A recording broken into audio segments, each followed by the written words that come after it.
I'm Ella, knee-deep in the world of fashion and celebs, juggling brushes and eyeshadow palettes like a pro. My life's a whirlwind of glitz, but underneath the foundation and the flash, I'm just a girl who stumbled into love when I least expected it. It was one of those rare nights off. I almost skipped the bash at Jenna's, thinking about crashing on my couch with some takeout. But fate had other plans. That's where I met Daniel. He was no movie star, but man, did he have that charm. First thing he said to me? "Wow, do they serve drinks here, or do I gotta flirt with you to get one?" I laughed, despite myself. Try flirting, see where it gets you. And flirt we did, the whole night. Between the laughs and the banter, I felt like I'd known him forever. He wasn't in the biz, worked some tech job, but that night, none of it mattered. Fast forward through a whirlwind romance, and bam, we're hitched. The wedding was something out of a movie, thanks to my connections and his charm. Then came the house, a gift from my folks. "It's too much," I told them. "Nothing's too much for our little girl," my dad said, his arm around Mom, both of them beaming. Daniel was over the moon about the place. "Babe, this house, it's unreal. Look at that garden. And the terrace? Can't wait to chill there with a beer at sunset." The first few months flew by in a blur of happiness. Mornings on the terrace, evenings tangled up on the couch, it was like living in a dream. "I could get used to this," Daniel whispered one night, kissing my forehead. "Better not get too used to it. Remember, we gotta pay the bills too," I joked, nudging him playfully. "With you, babe, I'd live in a cardboard box. But this," he gestured around at our lavish living room, "this is a nice bonus." Our conversations were simple, filled with plans for the weekend, teasing each other, or deciding what masterpiece we'd attempt to cook up for dinner. "You know, I could get used to your terrible cooking," Daniel would say, dodging the dish towel I threw at him. "Terrible? You were begging for seconds last night," I'd retort, trying to keep a straight face. It was real, it was us. No pretense, no filters. Just Ella and Daniel against the world. Or so I thought. Life was rolling smooth until it wasn't. Daniel started missing dinners, his side of the bed cold when I'd crash late at night. "Work's a beast, babe," he'd text, the same excuse on repeat. One evening, I waited up, the clock ticking past midnight. The door creaked open, and there he was, looking like a mess. "Work again?" I asked, my voice sharper than I intended. "Yeah, you know how it is," he mumbled, avoiding my gaze. "No, I don't, Daniel. My friends get off work at decent hours. What's so special about yours?" He shrugged, a tired smile not reaching his eyes. "Just projects, babe. Big ones." I let it slide, not wanting to start a fight. But the seed of doubt? It was planted, watered by whispers and late nights. Then came the bomb. Jenna, always the gossip queen, cornered me at the gym. "Ella, girl, you didn't hear it from me, but Daniel's been cozying up to someone." I laughed it off. "Yeah, right. Daniel? He can't even flirt without tripping over his words." "Suit yourself. Just saying, eyes open." The words gnawed at me, festering into a confrontation one night. "So, who's she?" I spat, my patience worn thin. Daniel looked like I'd slapped him. "Who's who? What the hell, Ella? Don't play dumb. You're screwing around, aren't you?" His face turned red, anger and something else, guilt, flashing in his eyes. "I'm busting my ass at work for us, and this is what I get. Accusations? We both know you're lying. Just admit it." He slammed his fist on the table, making me jump. "Fine. You want the truth? I've been working late. No affair, no mystery woman. Just work." I wanted to believe him, God, I did. But the lies were there, hidden behind late returns and missed calls. We yelled, threw accusations like grenades, our love caught in the crossfire. "Maybe we rushed into this," I shouted, tears blurring my vision. "Maybe we did," he shot back, his voice cold. Silence hung between us, heavy and suffocating. Thoughts of divorce danced in my head, a bitter end to a sweet start. But love, it's a stubborn thing. We sought help, clutching at straws, desperate to save what was left. A family psychologist, Dr. Lisa, became our referee, calling out fouls and starting plays. "Why are you two here?" she asked, notepad ready. "We're fighting. A lot," I started, my voice small. Daniel chimed in. "I work late, and she thinks I'm having an affair." Dr. Lisa looked between us. "Is that all?" We nodded, the room heavy with unsaid words. "Okay, let's unpack this. Ella, why do you feel he's cheating?" "Because he's never home. And when he is, it's like he's not really here." "And Daniel, your side?" "I'm trying to provide for us." But she doesn't see that. She only sees what she wants. The sessions were tough, each word a step through a minefield. But slowly, we started finding our way back to each other, learning to trust, to talk. It wasn't perfect, but it was a start. "Think we can make it?" I asked one night, our hands tentatively linked. Daniel squeezed my hand. "Yeah, babe. We're gonna make it." We were battered, maybe a little broken, but together. And at that moment, it felt like enough. After all the turmoil and heartache, I started believing that maybe, just maybe, a baby could bridge the gap between Daniel and me. It was a desperate thought, but hope has a way of blooming in desperate soil. However, getting pregnant turned out to be a journey of its own. Turns out, I had some issues on my end, a kind of cruel irony, given our situation. It took 6 long, grueling years of trying, hoping, and countless doctor's visits before I finally saw those 2 pink lines. I was over the moon, filled with a happiness so intense it was almost terrifying. This baby, our baby, was a symbol of hope, a testament to perseverance. I couldn't wait to tell Daniel, imagining his joy mirroring mine. But when I shared the news, his reaction was like a splash of cold water on my face. "Oh, that's great," he said, his voice flat, his smile forced. It was as if I'd told him the weather forecast, not that we were going to be parents. I couldn't hide my disappointment. "Great? You don't seem excited," I accused, feeling my own excitement dim. Daniel sighed, running a hand through his hair. "I am, Ella. It's just a lot to take in, you know? I mean, a kid? We're going to be parents?" "Yeah, I know. It's scary, but it's also amazing, isn't it?" I tried to find the enthusiasm in his eyes, but found none. He nodded, forcing a smile. "Yeah, amazing." The conversation felt like hitting a brick wall. I'd imagined this moment differently in my head. Dreamed of it, even. But reality has a funny way of knocking you down a peg or two. Despite the awkward start, I clung to the hope that a baby would bring us even closer, seal the cracks that had formed in our marriage. "We need to think about the future, Daniel. For our baby," I said, hoping to ignite some spark of excitement in him. He agreed, though his enthusiasm felt as forced as his smile. "Of course. We'll figure it out. We always do." As the weeks passed, my belly grew, but the distance between us remained. Daniel tried, I could see that. He'd come home earlier, ask about my appointments, and even painted the nursery without complaint. But something was off. It was like he was going through the motions, doing what he thought was expected of him, not what he wanted. And then our miracle was born, and I was not up to it. Life with a newborn should have been about diaper changes, midnight feedings, and those quiet moments of wonder watching your baby sleep. Instead, it felt like I was living with a ghost. The whole cycle started again, like a bad rerun of a show you hated but couldn't stop watching. Daniel turned back into the man I feared would reappear. His promises to change, to be present, felt like empty words, vanishing into thin air the moment they were spoken. Late nights at work became his new norm, each excuse more elaborate than the last.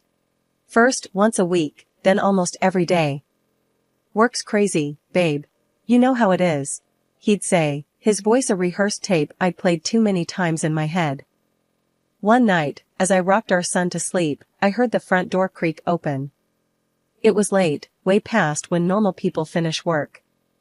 I waited for Daniel to come upstairs, to sneak a peek at his sleeping son or even attempt a whispered apology for missing yet another bedtime.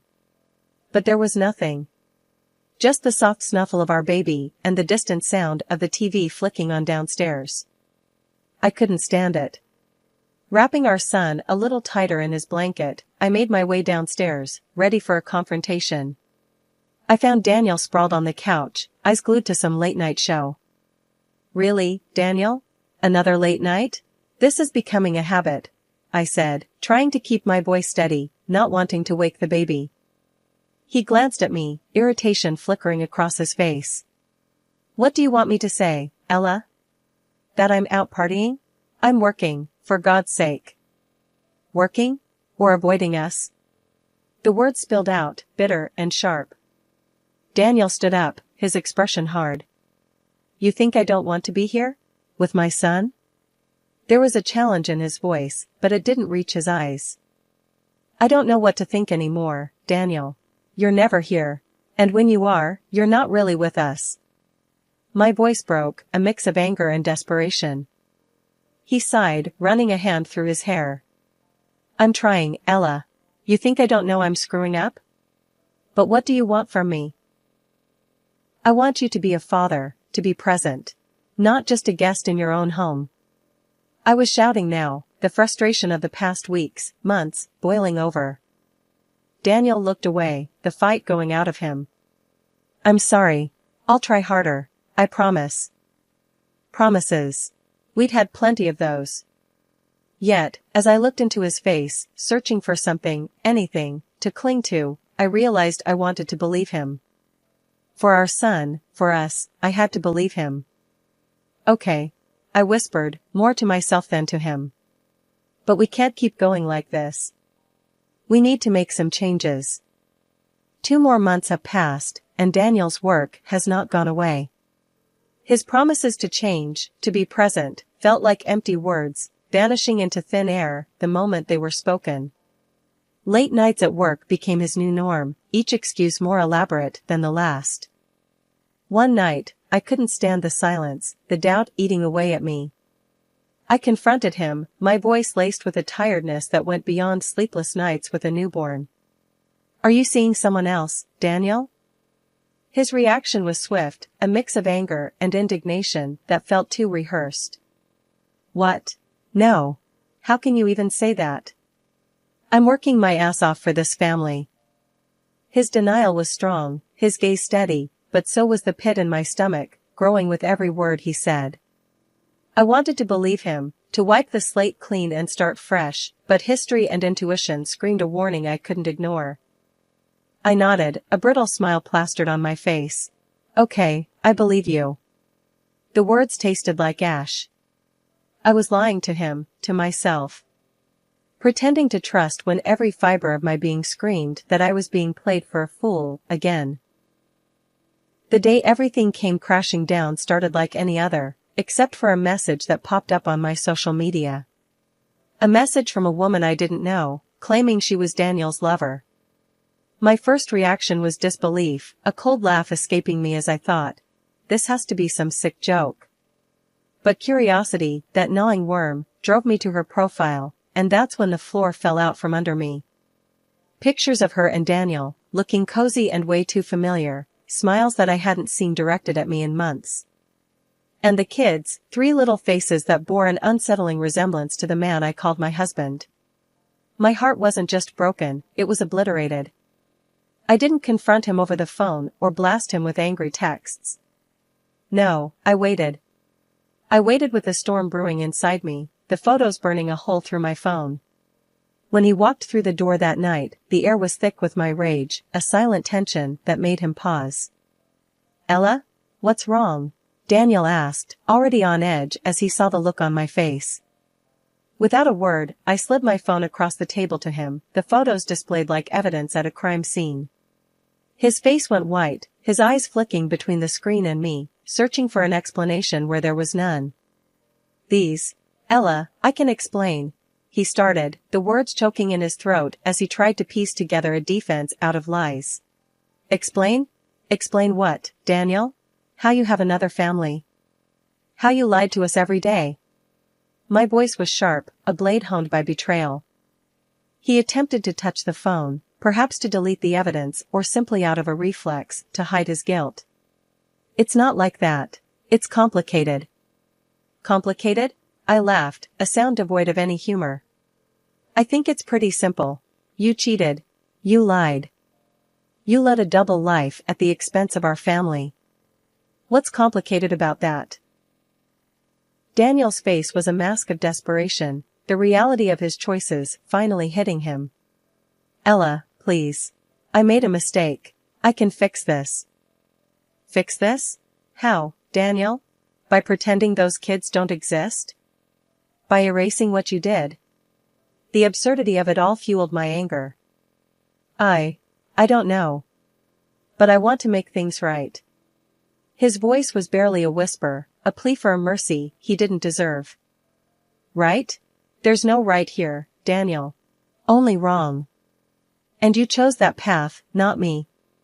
My voice was steady now, the decision clear in my heart. He opened his mouth to say something else, maybe another excuse or a promise he couldn't keep, but I was done. I want you out, Daniel. Out of this house. Out of our lives. The resignation in his eyes told me he knew it was over. He packed a bag, his movements slow, like he was still processing the end of everything we had. As he stood at the door, a pathetic figure clutching a duffel bag of lies, he looked back at me. Ella, Just go. My interruption was final, the closing of a book I never wanted to read again. And with that, he left, the silence of the house a heavy blanket around me. It was over, the end of a chapter one never saw coming. But in that moment, I knew it was just the beginning of something else for me. A few days later, there was a pounding at the door, so fierce it made me jump. I barely had time to react before she barged in, the woman from the photos, with Daniel cowering behind her like a child caught stealing candy. She wasted no time, strutting through my home like she owned the place, eyeing every room with a calculating gaze. Daniel wouldn't meet my eye, his shame a tangible thing that filled the room even more than his mistress's arrogance. Finally, she turned to me, her eyes cold. You need to leave. Take your kid and go. A tiny apartment should be enough for the two of you. I stared at her, disbelief and anger warring inside me. Excuse me? She crossed her arms, smirking. You heard me. I have 3 kids with him. We need this house more than you do. I glanced at Daniel, expecting him to say something, anything. But he remained silent, a spectator in his own life's destruction. And you'll be leaving by next week, she added, as if announcing a change in the weather, not uprooting my entire life. As they left, Daniel not daring to say a word, the absurdity and audacity of the situation sank in. The woman who helped break my marriage now wanted to take my home, too. It was surreal, like a bad dream I couldn't wake up from. A week had dragged by, and as promised, the doorbell rang with an urgency that only someone deluded enough to think they owned the place would have. Opening the door, I found them, the unlikely duo, Daniel's mistress, oozing false confidence, and Daniel, looking like a man who'd lost at his own game. You're still here? The mistress spat out, her eyes darting around, taking in the unchanged scene within. Why wouldn't I be? It's my house. I shot back, leaning against the doorway, finding strength in my stance. Her eyes flickered to Daniel, seeking some kind of affirmation. He, with a shrug that carried the weight of his lies, managed to mumble. We bought this house together after the wedding. It's as much mine as it is yours. I couldn't help but laugh. It was either that or scream. Bought? My parents gifted this house to me. Your name's nowhere on it. It's mine, always has been. The shock on his face was almost comical. The mistress, too, looked as if I'd slapped her with the truth. But, the house? No buts. It's mine. And him. I gestured towards Daniel with a disdainful flick of my wrist. Thinking he could lay claim to it is laughable. She tried a different tactic then, her pride bruised, but not beaten. Well, you may have the house, but I have him. A rich man with a hefty salary. I burst out laughing. The absurdity of the situation demanded it. Rich? Hefty salary? He's been playing you. He's a clerk, always has been. There's no wealth there. She turned to Daniel, her face a mask of disbelief and anger. Is this true? Daniel, the color draining from his face, nodded, his earlier bravado evaporating into thin air. I might have exaggerated a bit about my job. A bit? The fury in her voice was a clear warning signal. She turned her wrath towards me, as if I were the one who'd lied to her. Without another word, she stormed off, Daniel trailing behind her like a lost puppy, his shoulders slumped in defeat.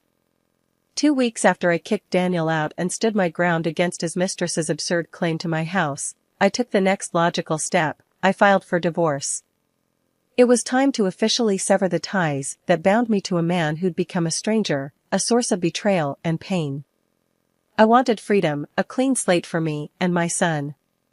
Just when I thought I could catch a breath, she was back on my doorstep, the mistress, her desperation palpable, 3 kids in tow looking every bit as miserable as she was.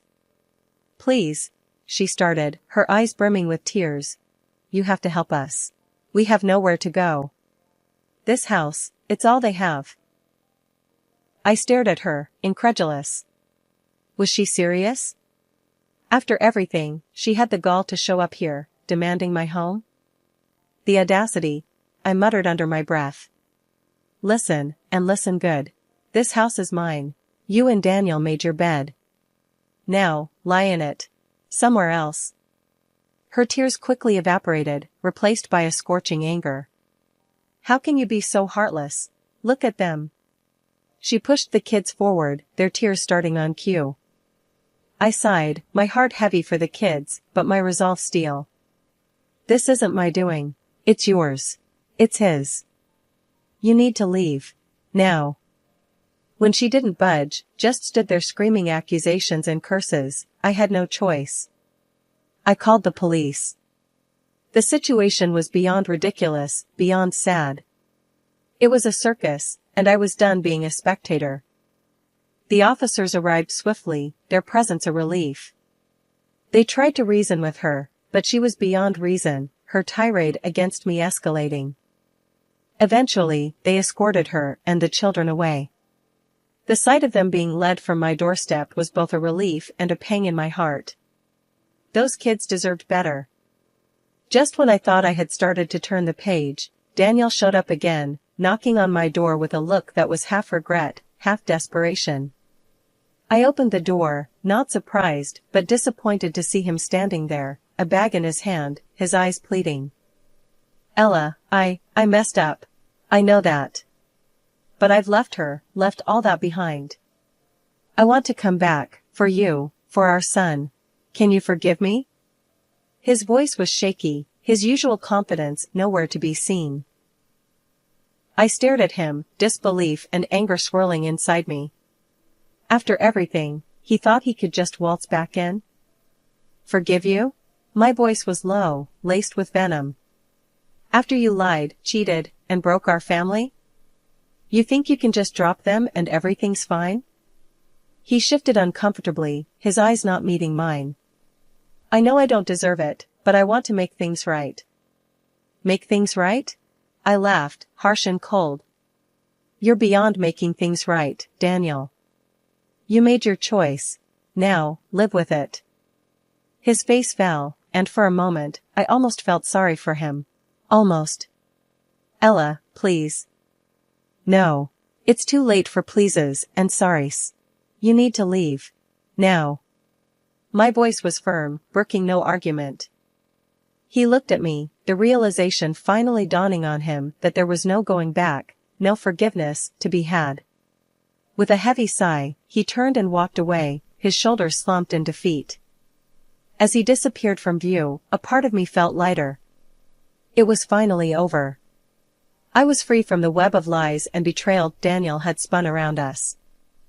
In the weeks that followed, I heard through the grapevine that Daniel and his mistress were crammed into a small apartment, their lives a constant battle, a far cry from the illusions he'd tried to sell to both of us. It was a fitting end, I thought, to a tale of deceit.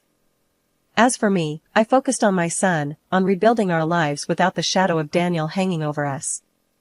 We were moving on, stepping into a future that was uncertain, but ours to shape.